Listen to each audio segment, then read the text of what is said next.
अस्सलाम वालेकुम students. It's doctor Zeeshan Anwar और आज हम बात करेंगे अपना cash and marketable securities management के लास्ट टॉपिक के ऊपर। और इससे पहले कि हम अपनी डिस्कशंस पे स्टार्ट करें, आप सबसे रिक्वेस्ट है कि आप हमारी इस वीडियो को लाइक भी कीजिएगा, उसके साथ साथ आप हमारे चैनल को सब्सक्राइब भी कीजिएगा ताकि हमारी जो भी अपडेटेड वीडियोज़ हैं आप उसके साथ आप उसके नोटिफिकेशन जो है वो मिल सकें।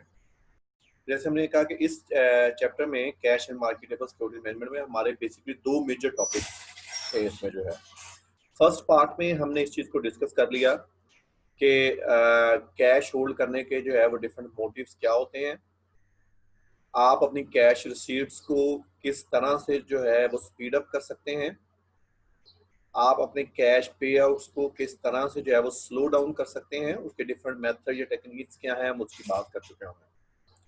अब हमारा सेकंड पार्ट है इस चैप्टर का इन्वेस्टमेंट इन मार्केटेबल सिक्योरिटीज के जो है जो अब डेफिनेटली कोई भी ऑर्गेनाइजेशन अपने पास कैश को लिक्विड फॉर्म में नहीं रखते, वो सारे का सारा कैश वो अपने पास लिक्विड फॉर्म में नहीं रखेंगे। वो क्या करेंगे, वो कुछ कैश अपने पास लिक्विड फॉर्म में रख सकते हैं, कुछ कैश को जो शॉर्ट टर्म सिक्योरिटीज हैं जिनको हम मार्केटेबल सिक्योरिटीज कहते हैं वो उसमें इन्वेस्ट कर देंगे ताकि उनको कुछ ना कुछ उसके ऊपर इंटरेस्ट मिल सके। और जैसे जैसे उनको कैश की जरूरत पड़ती रहेगी, क्योंकि वो मार्केटेबल सिक्योरिटीज होती हैं, उनको सेल आउट करना बहुत ईजी होता है, वो लिक्विड होती हैं, उनको वो सेल आउट करके जो है वो अपना कैश रिकलेक्ट कर लेते हैं। So investment in marketable securities. So first of all, the marketable securities are shown on the balance sheet as. सबसे पहले तो हम इस चीज को डिस्कस करेंगे कि जो मार्केटेबल सिक्योरिटीज होती हैं इसको बैलेंस शीट पे कैसे शो किया जाता है। These are shown as cash equivalents if maturities are less than 3 months at the time of acquisition. तो जो मार्केटेबल सिक्योरिटीज होती हैं इसको आप बैलेंस शीट में दो तरह से रिकॉर्ड कर सकते हैं। अगर हम किसी भी कंपनी की बैलेंस शीट को देखें तो उसमें जो फर्स्ट टर्म होती है बैलेंस शीट में एसेट साइड पे वो कैश एंड कैश इक्विवेलेंट्स होते हैं। Means cash and cash equivalents का मतलब ये है कि वो अमाउंट जो या तो आपके पास कैश में मौजूद है या वो ऐसी सिक्योरिटीज हैं कि जिसको आप कैश ही कंसीडर कर रहे हैं, उसको आप कैश इक्विवेलेंट्स नहीं ले रहे हैं। उसकी रीजन ये है कि आप उसको बहुत शॉर्ट नोटिस पे जाके मार्केट में जो है वो सेल आउट कर सकते हैं, तो उन सिक्योरिटीज को भी कैश इक्विवेलेंट्स ही समझा जाता है। तो फर्स्ट टर्म जो हम लिखते हैं कैश एंड कैश इक्विवेलेंट्स, उसके अंदर जो है वो मार्केटेबल सिक्योरिटीज आती हैं कैश इक्विवेलेंट्स में जिनका मेच्योरिटी पीरियड जो है जब आपने उसको परचेज किया है उस टाइम पे 3 मंथ से कम है। इसका मतलब यह है कि अगर आपने कोई इन्वेस्टमेंट की है, आपने मार्केटेबल सिक्योरिटीज को परचेज किया है, तो जिस टाइम पे आपने परचेज किया अगर उसका मेच्योरिटी पीरियड मीन उसकी जो रिमेनिंग लाइफ है वो लेस देन 3 मंथ है, तो आप उसको कैश इक्विवेलेंट्स के तौर पे रिकॉर्ड करेंगे। इसका मतलब यह है कि हम उन सिक्योरिटीज में जिसकी लाइफ 3 मंथ से कम है उसमें और कैश में कोई भी डिफरेंस जो है वो नहीं समझ रहे हैं। हम ये समझ रहे हैं कि चाहे आप कैश के तौर पे अमाउंट अपने पास रखें या इस तरह की सिक्योरिटीज में ऐड कर लें, वो कैश के तौर पे ही कंसीडर की जाएगी। और वो सिक्योरिटीज, वो मार्केटेबल सिक्योरिटीज जिनकी लाइफ जब आपने उनको परचेज किया है उस टाइम पे 3 मंथ से ज्यादा है लेकिन 1 ईयर से कम है, वो सिक्योरिटीज जिनके लाइफ 3 मंथ से ज्यादा है लेकिन 1 ईयर से कम है, तो आप उनको कैश इक्विवेलेंट्स में रिकॉर्ड नहीं करेंगे बल्कि आप उसको करंट एसेट्स में रिकॉर्ड करेंगे as a short term investment. तो जब भी हम मार्केटेबल सिक्योरिटीज में इन्वेस्ट करेंगे तो एक चीज तो बड़ी डेफिनेट है कि मार्केटेबल सिक्योरिटीज की जो ओवरऑल लाइफ होती है वो चूंकि शॉर्ट टर्म सिक्योरिटीज होती हैं तो उसकी लाइफ 1 ईयर से कम होती है हमेशा। जब 1 ईयर से कम होती है तो अगर तो वो 3 मंथ से कम है तो आप उसको कैश इक्विवेलेंट्स के तौर पर रिकॉर्ड कर लेंगे, और अगर जो है वो 3 मंथ से ज्यादा है और 1 ईयर से कम है तो आप उसको करंट एसेट्स में as a short term investment जो है वो रिकॉर्ड कर लेंगे।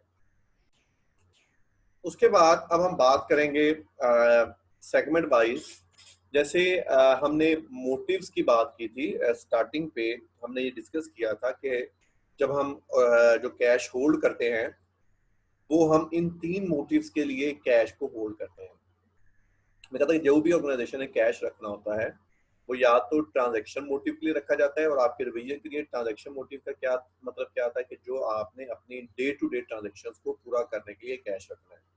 मीन्स आप अपना बिजनेस कर रहे हैं और डे टू डे लाइफ में आपको कुछ चीज़ों की आपको कैश की जरूरत पड़ सकती है, तो जो कैश आप अपनी ट्रांजैक्शंस को फुलफिल करने के लिए होल्ड करते हैं उसको हम कैश फॉर ट्रांजैक्शन मोटिव कहते हैं। जो सेकंड मोटिव है कैश होल्ड करने के लिए वो स्पेकुलेटिव मोटिव है। आप कैश इस पर्पस के लिए होल्ड करते हैं कि आपके पास फ्यूचर में कोई टेम्परेरी अपॉर्चुनिटीज आ सकती हैं जिससे आपको बेनिफिट मिल सकता है। फॉर एग्जांपल आपको रॉ मटेरियल सस्ता मिल सकता है, आपको कुछ और बेनिफिट मिल सकते हैं, तो आप उन अपॉर्चुनिटीज को कैपिटलाइज करने के लिए, उन अपॉर्चुनिटीज का बेनिफिट लेने के लिए कैश होल्ड करते हैं, और इसको हम कहते हैं कैश फॉर स्पेकुलेटिव मोटिव। और थर्ड प्रिकॉशनरी मोटिव, हमने कहा था कि इसमें कोई भी असाइंड पर्पस नहीं होता, आप जस्ट अनएक्सपेक्टेड कैश नीड्स को फुलफिल करने के लिए होल्ड कर लेते हैं। तो ये जो लास्ट कैटेगरी है प्रिकॉशनरी मोटिव, इसमें जो कैश आप होल्ड करते हैं इसकी कोई स्पेसिफिक रीजन नहीं होती, ये जस्ट किसी इमरजेंसी को या अनएक्सपेक्टेड कैश नीड को फुलफिल करने के लिए कैश होल्ड किया जाता है। तो अब हमने ये डिस्कस करना है कि ये तीन तरह का कैश हमें होल्ड करना है तीन डिफरेंट पर्पजेज के लिए। तो हर पर्पज के लिए आप किस तरह की सिक्योरिटीज में जो है वो इन्वेस्टमेंट कर सकते हैं।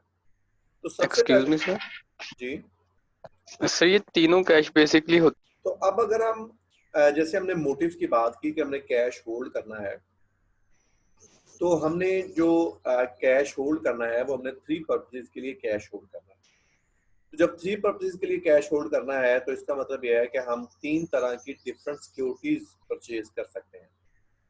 अब इसके लिए हम ये जो पाई है इसको हम अज्यूम कर रहे हैं कि ये ऑर्गेनाइजेशन को टोटल कैश रिक्वायर्ड है। जो हमारे पास पाई है इसका मतलब ये है कि जो टोटल कैश रिक्वायर्ड है ऑर्गेनाइजेशन का वो ये टोटल पाई के तौर पे इसको चाहिए। अब हम इसके तीन डिफरेंट पार्ट्स असाइन कर रहे हैं। फर्स्ट ये पार्ट है हमारे पास आर का, जिसको हमने नेम दिया है, ये जो है वो हमारे पास रेडी कैश सेगमेंट है। रेडी कैश सेगमेंट का मतलब ये है कि ये आप ट्रांजैक्शन मोटिव के लिए होल्ड कर रहे हैं। मीन्स आपको डेली बेसिस पे जो आपको रिक्वायरमेंट्स आ सकती हैं कैश की, आपने डे टू डे जो एक्सपेंसेस मीट करने हैं उसके लिए जो आपने कैश होल्ड करना है, जिसको हमने cash holding for transaction motive कहा था। तो इस सेगमेंट के लिए जो आप सिक्योरिटीज परचेज करेंगे इसको हम रेडी कैश सेगमेंट कह रहे हैं कि ये कैश हमेशा आपके पास रेडी फॉर्म में होना चाहिए, क्योंकि ये आपको डेली बेसिस पे जो है वो उसकी जरूरत होती है। जो सेकेंड पार्ट है ये वाला, ये जिसको हमने सी से डिनोट किया हुआ है, ये आपके पास कंट्रोलेबल कैश सेगमेंट है। Controllable cash segment, controllable cash segment में जो आपकी सेकेंड एक्टिविटी थी जिसको हमने इस मोटिव से, स्पेकुलेटिव मोटिव से इसको हमने डिस्क्राइब किया हुआ था। मींस वो कैश जो आपने होल्ड करना है ताकि आपको जो डे टू डे ट्रांजेक्शन्स हैं, जो आपको अनएक्सपेक्टेड अपॉर्चुनिटीज मिल सकती हैं फ्यूचर में, उन पे कैपिटलाइज करने के लिए जो आप कैश होल्ड करेंगे उसको कंट्रोलेबल कैश सेगमेंट कहते हैं।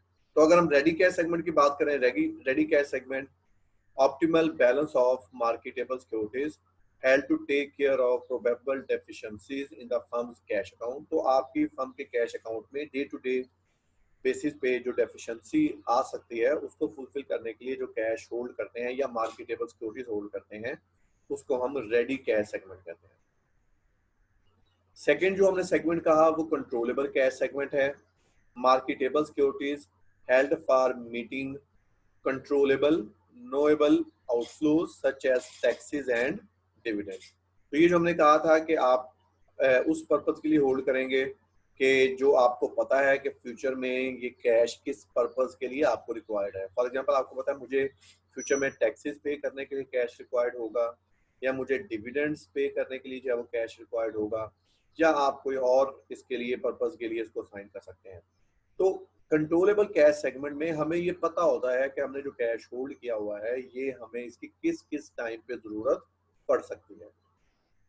और उसके बाद अगर हम थर्ड फॉर्म की बात करें, free cash segment. Excuse me sir, जी जी, सही है।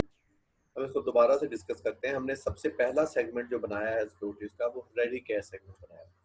रेडी कैश सेगमेंट में हमारे पास जो हम सिक्योरिटीज को होल्ड करेंगे वो इस पर्पज के लिए करेंगे कि डेली बेसिस पे जो हमें कैश की डेफिशिएंसी होगी वो पूरी की जा सके। So optimal balance of marketable securities held to take care of probable deficiencies in the firm's cash account. तो यहाँ पे आपको वो कैश चाहिए रेडी कैश सेगमेंट में जो किसी भी टाइम पे सिक्योरिटीज को कैश में कन्वर्ट किया जा सके, क्योंकि ये डेली बेसिस पे आपको इसकी जरूरत पड़ सकती है।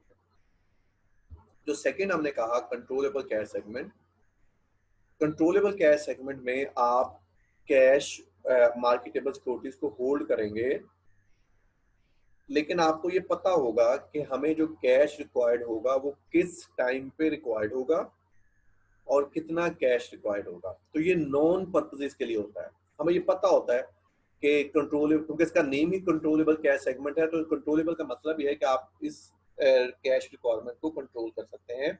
आपको ये पता है कि ये कैश आपको कब रिक्वायर्ड होगा, कितना रिक्वायर्ड होगा और किस पर्पस के लिए रिक्वायर्ड होगा। उसके हमने 2 एग्जांपल्स की बात की। फॉर एग्जांपल हमें ये पता है कि आफ्टर 3 मंथ्स जो है हमने 1 मिलियन टैक्सेस पे करने हैं, तो हमें ये पता होगा कि ये जो कंट्रोलेबल में 1 मिलियन डाल रहे हैं ये 3 मंथ से पहले आपको कैश रिक्वायर्ड नहीं होगा। डिविडेंड्स हैं, डिविडेंड्स आपको पता है कि जी हमने 6 मंथ के बाद पे करने हैं और 500,000 डिविडेंड्स पे करने हैं। तो अगेन अब आपको ये पता होगा कि जो डिविडेंड के लिए आपने अमाउंट रखी है 500,000, ये आपको 6 मंथ के बाद जो है वो रिक्वायर्ड होगी। तो कंट्रोलेबल कैश सेगमेंट में ऐसी मार्केटेबल सिक्योरिटीज ली जाती हैं जो आपको पता होता है कि किस टाइम पे सेल करने की जरूरत पड़ेगी, क्योंकि आपको कैश की रिक्वायरमेंट का कंफर्म पता होता है। आपको ये पता होता है कि ये कैश हमें किस टाइम पे रिक्वायर्ड होगा, उससे पहले उस कैश की जरूरत जो है वो आपको नहीं पड़ेगी। उसके बाद अगर हम थर्ड फॉर्म की बात करें, फ्री कैश सेगमेंट, तो फ्री कैश सेगमेंट जैसे इसका नेम बता रहा है, ये आपका जो लास्ट मोटिव था प्रिकॉशनरी मोटिव, जिसमें जो है वो हम जस्ट अनएक्सपेक्टेड सर्कमस्टांसेस को फुलफिल करने के लिए, कैश डेफिशिएंसी को पूरा करने के लिए होल्ड करते हैं। तो इसमें जो आप कैश होल्ड करेंगे वो अनअसाइंड पर्पस के लिए होगा। आपको ये नहीं पता होगा कि ये कैश की कभी जरूरत पड़ेगी या नहीं पड़ेगी। अगर जरूरत पड़ेगी तो कितनी जरूरत पड़ेगी, किस पर्पस के लिए जरूरत पड़ेगी। तो इस वजह से इसको फ्री कैश सेगमेंट कहा गया है। तो ये जस्ट आप इमरजेंसी के लिए और अनएक्सपेक्टेड सर्कमस्टांसेस के लिए जो है वो कैश को होल्ड करते हैं। Free marketable securities that is available for as yet unassigned purposes. तो इसमें ऐसी सिक्योरिटीज होती हैं जो आपने होल्ड की हैं क्योंकि आपको ये नहीं पता कि इसमें कैश की जरूरत कब पड़ेगी या नहीं पड़ेगी जरूरत, और कितनी जरूरत पड़ सकती है। तो ये 3 डिफरेंट पर्पसेस के लिए जो है वो हम सिक्योरिटीज को जो है वो होल्ड कर सकते हैं।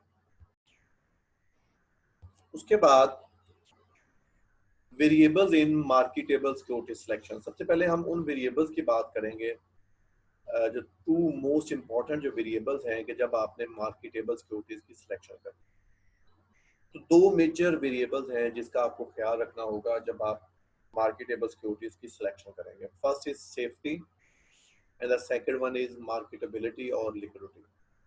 सबसे पहले तो ये है कि जो आप मार्केटेबल सिक्योरिटीज को परचेज करने लगे हैं, जिसमें आप इन्वेस्टमेंट करने लगे हैं, वो सिक्योर होनी चाहिए, उसमें सेफ्टी होनी चाहिए। मींस जो आप प्रिंसिपल अमाउंट लगाएं, जो आप कैश लगाएं, वो कैश सिक्योर हो। ऐसा ना हो कि आपके प्रिंसिपल अमाउंट ही वेस्ट हो जाए। तो सबसे पहला काम तो आपको ये देखना पड़ेगा कि मार्केटेबल सिक्योरिटीज में सेफ्टी और सिक्योरिटी का एलिमेंट होना चाहिए। और सेकंड जो मार्केटेबल सिक्योरिटीज की फीचर है वो है मार्केटेबिलिटी और लिक्विडिटी। जैसे हमने पहले बात की कि ये कैश आपको किसी भी टाइम पे कन्वर्ट करने की जरूरत पड़ सकती है, तो ये ऐसी सिक्योरिटीज होनी चाहिए जो लिक्विड हो।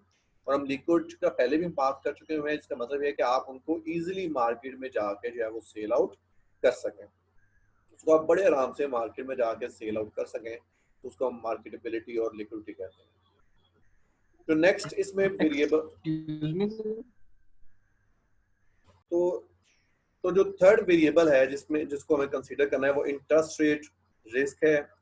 The variability in the market price of A security caused by changes in the interest rate. तो आपको ये देखना पड़ेगा कि इसमें कोई इंटरेस्ट रेट के चेंजेस बहुत ज्यादा ना आए, इंटरेस्ट रेट रिस्क बहुत ज्यादा ना हो। उसकी रीजन ये है कि अगर इंटरेस्ट रेट रिस्क ज्यादा होगा, इंटरेस्ट रेट में चेंजेस आएंगे, तो आपकी सिक्योरिटीज की मार्केट प्राइस में चेंज आ सकता है। और जो फोर्थ वेरिएबल आपको देखना पड़ता है वो मैच्योरिटी के पॉइंट ऑफ व्यू से होता है। आपको ये देखना पड़ेगा कि जो आपकी सिक्योरिटीज हैं उसका it refers to the remaining life of the security. आपको उसकी मैच्योरिटी को देखना पड़ेगा। हमने ये पहले ही बात की है कि जो आपकी सिक्योरिटीज होती हैं, जो आपकी मार्केटेबल सिक्योरिटीज हैं, जब आप उसको सिलेक्ट करना है तो उसकी लाइफ ज़्यादा से ज़्यादा 1 ईयर की हो सकती है, क्योंकि मार्केटेबल सिक्योरिटीज का मतलब ही होता है कि उसकी लाइफ जो है वो 1 ईयर से कम होगी। और मोस्ट प्रोबेबली अगर आप जो है वो उसको कैश इक्विवेलेंट्स के तौर पे लिखना चाहते हैं तो फिर उन मार्केटेबल सिक्योरिटीज की लाइफ इवन 3 मंथ से भी कम होगी। तो ये 4 वेरिएबल्स हैं जिनको आपको देखना पड़ेगा कि जब भी आप मार्केटेबल सिक्योरिटीज की सिलेक्शन करेंगे। आपको फर्स्ट वेरिएबल सेफ्टी का देखना पड़ेगा कि जो आप इन्वेस्टमेंट करने लगे हैं वो सिक्योर हो, सेफ हो। सेकंड, आपको मार्केटेबिलिटी और लिक्विडिटी का देखना पड़ेगा कि आप उनको इजीली जो है मार्केट में जब भी आपको कैश की जरूरत पड़े आप उनको इजीली जो है वो मार्केट में सेल आउट कर सकें।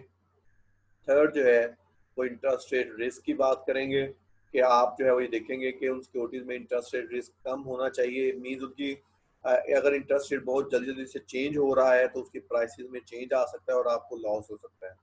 और फोर्थ, आप मैच्योरिटी की बात करेंगे कि आपको देखना पड़ेगा कि इन सिक्योरिटीज की जो है वो मैच्योरिटी लाइफ जो है वो कितनी है, और उसी के पॉइंट ऑफ व्यू से जो है वो आप उसकी सिलेक्शन करेंगे कि एटलीस्ट उसकी जो ज़्यादा से ज़्यादा लाइफ हो सकती है वो 1 ईयर हो सकती है। आप 1 ईयर से ज़्यादा वाली सिक्योरिटीज को मार्केटेबल सिक्योरिटीज में कंसीडर नहीं करेंगे।